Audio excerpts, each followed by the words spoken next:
नमस्कार दोस्तों, मैकेंजी मलिक साहब की एक और नई वीडियो में आपका स्वागत है। मैं सुमित मलिक एक बार फिर से आपका स्वागत करता हूं।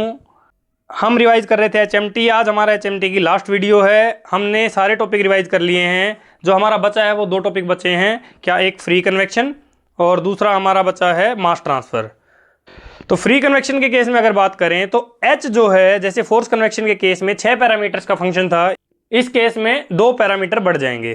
क्या बढ़ जाएंगे? यहाँ पे g gravity, beta, delta T L into rho mu C P K, वो तो रहेंगे ही, म्यू रो सी पी और के। मैंने बताया था पिछली वीडियो में भी, ये चारों क्या होते हैं? थर्मोफिजिकल प्रॉपर्टी, ठीक है। क्या था बता दिया था मैंने। जो बीटा होता है ये क्या सिग्निफाई करता है? Density change with respect to temperature. Density with respect to temperature जो है, you can say density is a function of temperature. अगर बात करें तो उसके रिप्रेजेंट करता है क्या? बीटा। ये टेम्परेचर चेंज का है, ये हमारा कैरेक्टरिस्टिक डायमेंशन है, या जिसको हमने पिछली बार वीडियो में डी लिखा था तो इसको डी ही लिख लेते हैं, और ये ग्रेविटी है। ठीक है जी।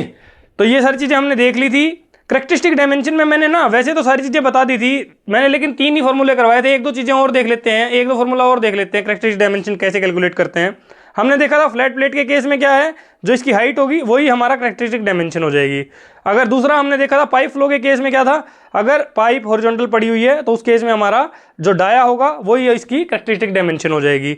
अगर बात करें, अगर हमारा सिलेंडर है, सिलेंडर के केस में सिलेंडर अगर वर्टिकल खड़ा हुआ है, हॉरिजॉन्टल खड़ा हुआ है तो सेम डाया ही रहेगा, लेकिन वर्टिकल खड़ा है तो उसकी जो हाइट होगी या उसकी लेंथ होगी वो जो हमारा है कैरेक्टरिस्टिक डायमेंशन हो जाएगा। अगर बात करेंगे, ये ही हॉरिजॉन्टल फ्लैट प्लेट, ये वर्टिकल फ्लैट प्लेट थी, उस केस में यही रहेगी। अगर हॉरिजॉन्टल फ्लैट प्लेट हो जाएगी, फॉर एग्जांपल ये मैं बात कर रहा हूँ, ये हॉरिजॉन्टल फ्लैट प्लेट है हमारी। अगर हॉरिजॉन्टल फ्लैट प्लेट के केस में अगर बात करेंगे तो उस केस में मैं मान रहा हूँ कि ये साइड अगर मान लो ए है और ये बी है, तो हमारा कैरेक्टरिस्टिक डायमेंशन या डी की वैल्यू क्या हो जाएगी? a plus B by 2। ठीक है, ये इंपॉर्टेंट था। और स्फीयर के केस में भी, जो स्फीयर के केस में है, स्फीयर के केस में भी जो डाया रहेगा वही हमारा कैरेक्टरिस्टिक डायमेंशन होगी। एक लास्ट चीज जो और है, जो हमारा इंक्लाइंड प्लेट के केस में अगर बात करें, मान लो फॉर एग्जाम्पल एक कोई प्लेट है वो इंक्लाइंड है, ठीक है, ये मैं वर्टिकल के साथ मान लो एंगल बना रही है वो थीटा, ठीक है, ये एक प्लेट है हमारी। तो इस केस में मैंने जैसे बताया था ना कि जो इसका ना वर्टिकल कंपोनेंट होगा, यानी कि हमारा यहाँ से अगर फ्लो हो रहा है, से फ्लूइड फ्लो कर रहा है, तो उस केस में जो इसका वर्टिकल कंपोनेंट होगा, हमें पता है ये अगर इसकी लेंथ l है तो इसकी वैल्यू कितनी होगी? l cos theta. ये जो वैल्यू होगी ये होगी l cos थीटा। तो हमारा कैरेक्टरिस्टिक डायमेंशन इस केस में क्या हो जाएगा? l cos theta. ठीक है जी। तो ये इंपॉर्टेंट है, ये चीज़ें मैंने पिछली वीडियो में 2-3 बताए थे, बस इस वीडियो में बाकी सारे ही बता दे रहा हूँ। अब इसके अलावा इसमें क्या बात करते हैं, आइडियल गैस के केस में अगर बात करें, बीटा जो है, ये जो बीटा हमने देखा था, बीटा पहली चीज़ तो हमें क्या याद रखना है, बीटा जो है गैसेज के केस में ज़्यादा होगा एज कंपेयर टू लिक्विड। वो तो हमें पता ही है कि जो गैसेज हैं उन पे अगर टेम्परेचर बढ़ेगा तो उनकी डेंसिटी ज़्यादा बढ़ेगी, और जो हमारे लिक्विड होंगे उनका टेम्परेचर बढ़ेगा, डेंसिटी में फर्क तो आएगा लेकिन उतना नहीं आएगा जितना गैसेज में आ जाएगा। ठीक है जी। तो ये तो इंपॉर्टेंट है, ये बीटा जो है गैसेज के केस में ज़्यादा होगा और लिक्विड के केस में कम होगा। और साथ में हम क्या निकाल सकते हैं कि फॉर आइडियल गैस बीटा की value 1/T mean film temperature जो है वहाँ से आप निकाल सकते हो, या फिर इसको लिख सकते हैं 1/T वोल plus T infinity divide by 2। इस फॉर्मूले से आप डायरेक्टली आप बीटा की वैल्यू निकाल सकते हैं अगर आपको क्वेश्चन आ जाता है तो। ठीक है जी। इसके अलावा एक दो जो हमारे डायमेंशनलेस नंबर, जैसे हमने फ्री कन्वेक्शन, फोर्स कन्वेक्शन में देखे थे, उसी तरीके से फ्री कन्वेक्शन में भी देख लेते हैं। पहला हम बात करते हैं ग्रासहोफ़्स नंबर। ग्रासहोफ़्स नंबर क्या है? ग्रासहोफ़्स नंबर, ठीक है। ग्रासहोफ़्स नंबर की अगर बात करें तो ये एक्चुअल में पहले तो होता क्या है? ग्रासहोफ़ नंबर क्या होता है? Inertia force into buoyancy force divided by viscous force का square. Inertia force into buoyancy force divided by viscous force का स्क्वायर। फॉर्मूला क्या होता है इसका? G B delta T L cube या D cube divided by mu nu square. ठीक है, ये काइनेमेटिक विस्कोसिटी है, डायनेमिक विस्कोसिटी नहीं है। G B delta T into characteristic dimension का क्यूब डिवाइडेड बाय न्यू का स्क्वायर। ठीक है, ये फॉर्मूला आपको याद रखना है।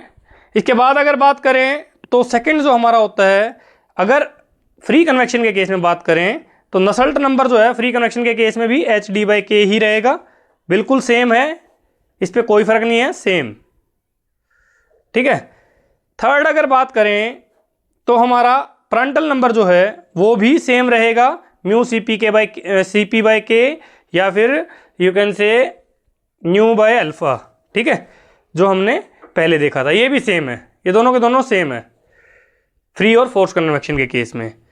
अब जो बात करें, बट इस केस में क्या है, फोर्स कन्वेक्शन के केस में, फ्री कन्वेक्शन के केस में नसल्ट नंबर जो होता है it is a function of Grashof number into Prandtl number, इन दोनों का। जैसे हमने उसमें देखा था कि नसल्ट नंबर जो है फंक्शन किसका था, रेनॉल्ड नंबर और प्रांटल नंबर का। इस केस में ग्रासहोफ नंबर और प्रांटल नंबर का फंक्शन है, तो ग्रासहोफ नंबर और प्रांटल नंबर के प्रोडक्ट का फंक्शन है। ग्रासहोफ नंबर और प्रांटल नंबर की प्रोडक्ट को क्या बोलते हैं, रेले नंबर, रेले नंबर। ठीक है, RAYLEIGH, रेले नंबर। ठीक है, अब रेले नंबर को RA से रिप्रेजेंट करते हैं, जैसे वहां पे हमारा क्या काम कर रहा था, रेनॉल्ड नंबर क्या काम करता था, रेनॉल्ड नंबर से हम बताते थे फ्लो टर्बुलेंट है कि लेमिनार है। ऐसे ही फ्री कन्वेक्शन के केस में अगर बात करें तो फ्री कन्वेक्शन के केस में रेले नंबर जो है वो सेम काम करता है कि फ्लो लेमिनार रहेगा या टर्बुलेंट रहेगा। वो कैसे आइडेंटिफाई करेंगे, रेले नंबर की वैल्यू से। रेले नंबर की वैल्यू मतलब कितना, रेले नंबर की वैल्यू अगर लेस देन 10⁹ है तो फ्लो लेमिनार रहेगा, और ग्रेटर देन 10⁹ है तो फ्लो टर्बुलेंट रहेगा। ठीक है, अगर हम बात करें नसल्ट नंबर जो है फंक्शन है हमारा GR/PR का, तो जैसे वहां पे 1/2 और 1/3 की पावर का वो था, फंक्शन था, तो यहाँ पे हमारा नसल्ट नंबर जो होता है it is a you can say constant into GR/PR raised to power m आ जाएगा। नसल्ट नंबर हमारा GR/PR raised to power m आ जाएगा। m जो है हमारा यू कैन से 1/4 रहेगा लेमिनार फ्लो के केस में, लेमिनार फ्लो के केस में, और 1/3 रहेगा टर्बुलेंट के केस में। ठीक है जी, इंपॉर्टेंट चीज़ें हैं आपको याद रखनी है। ठीक है, एक और इंपॉर्टेंट चीज़ नसल्ट नंबर के केस में ही है, हमारा नसल्ट नंबर जो होता है वो हमारा ΔT की पावर m का फंक्शन होता है। ठीक है, क्योंकि अगर हम देखें ग्रासहोफ नंबर का जो फॉर्मूला हमने देखा तो उसमें ΔT आता है, वहाँ से हम यहाँ पे देखेंगे तो इसकी पावर m का फंक्शन होता है। ठीक है, ये भी इंपॉर्टेंट है, आपको याद रखना है। ठीक है जी, ये हमारा हो गया फ्री कन्वेक्शन खत्म। अब अगर बात करें मास ट्रांसफ़र के केस में, मास ट्रांसफ़र इतना सही है। ठीक है, हमने हीट ट्रांसफ़र देख लिया, अब मास ट्रांसफ़र की बात करते हैं। मास ट्रांसफ़र, और उसमें ज़्यादा कुछ कंसेप्ट ही नहीं है, केवल इतने से में हमारा मास ट्रांसफ़र सारा कंप्लीट हो जाएगा। क्या चीज़ें हैं, सबसे पहले जैसे हमारा हीट ट्रांसफ़र का जो बेसिक लॉ है, फोरियर लॉ, जैसे बेसिक जो लॉ है हीट ट्रांसफ़र में, कंडक्शन में हम देखते हैं फोरियर लॉ देखते हैं, यहाँ पे फिक्स लॉ देखते हैं। क्या, फिक्स लॉ, फिक्स लॉ। और फिक्स लॉ क्या कहता है कि जो मास ट्रांसफ़र का जो रेट है पर यूनिट एरिया, इसको मास फ्लक्स बोलते हैं, it is equal to -dc into del rho divide by del x. ठीक है, ये फोरियर लॉ के जैसा ही रहता है। जैसे फोरियर लॉ के केस में यहाँ पे थर्मल कंडक्टिविटी रहता है, तो यहाँ पे फिक्स लॉ के केस में डीसी जो होता है इसको बोलते हैं हमारा mass diffusion constant, mass diffusion constant, diffusion constant. Value क्या रहती है इसकी, मीटर स्क्वायर पर सेकंड में। ठीक है, यूनिट रहती है मतलब मीटर स्क्वायर पर सेकंड में। इसके अलावा दो नंबर देखते हैं इसमें। पहला श्मिड नंबर, श्मिड नंबर जो होता है इसको हम SC से रिप्रेजेंट करते हैं, और ये μ/dc हो जाएगा। ध्यान से देखोगे, अगर हीट ट्रांसफर में हमारा यहाँ पे अल्फा रहता है और मास ट्रांसफर में हमारा DC आ गया।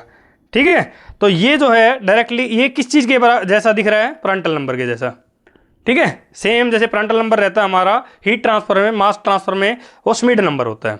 और लास्ट जो बच गया हमारा वो है शेरवुड नंबर, शेरवुड नंबर। ठीक है, शेरवुड नंबर को SH से रिप्रेजेंट करते हैं, और ये क्या होता है HL/dc।